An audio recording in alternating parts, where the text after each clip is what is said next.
Okay, tell me I'm not the only one who's ever used the phrase, well, Jesus flipped tables in order to justify losing your temper or losing your cool. Yeah, well, I decided this morning that I wanted to take a deeper dive into that part of scripture to really understand the entire context. Of course, I know that he was angry about the merchants selling goods in the temple. I think we all know that part, right?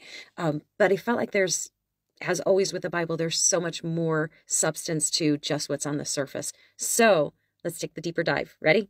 Okay, so imagine you walk into a church. It's, of course, a place that you consider to be sacred. It's a place meant for prayer and reflection and just peacefulness, right?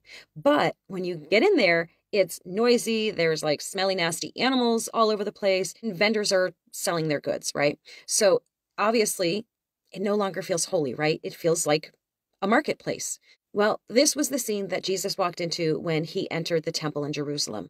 And by the way, that is described in all four Gospels, which I think is really, really cool. So there were people buying and selling and exchanging money. And the temple, meant to be a place for a sacred meeting point between God and humanity, had become filled with distractions and noise and greed. So in a moment of, and here this is important, in a moment of righteous anger, Jesus began to flip tables and drive out the merchants, declaring, "My house will be called a house of prayer, but you have made it a den of robbers." So his actions obviously seem shocking to anyone who has viewed Jesus as being passive and gentle and, never getting angry. But Jesus wasn't just reacting to the noise or the business going on. He was confronting the deeper issue, which is that the temple had lost its true purpose. Of course, Jesus knew that the temple was meant to be a place for people of all backgrounds, of all walks of life, where they could go and connect with God. But those merchants were blocking that connection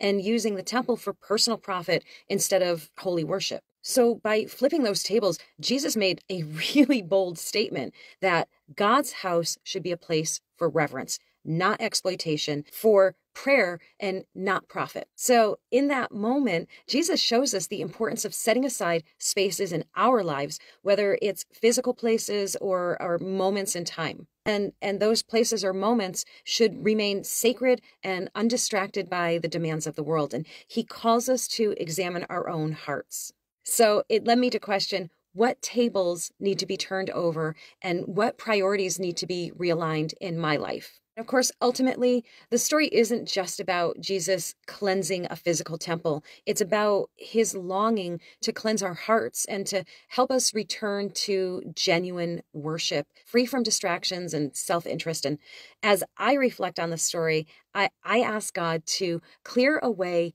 anything that is in my life that stands in the way of truly connecting with him. So in conclusion, I don't really think it's totally wrong to use that phrase, Jesus flipped tables, to justify flipping tables in your own life, maybe not physically and literally, but in a more spiritual sense. Okay, that was my takeaway from this. Tell me in the comments what your takeaway is. If you agree, if you disagree, or somewhere in between, I'd love to hear what you think about it. Okay, bye.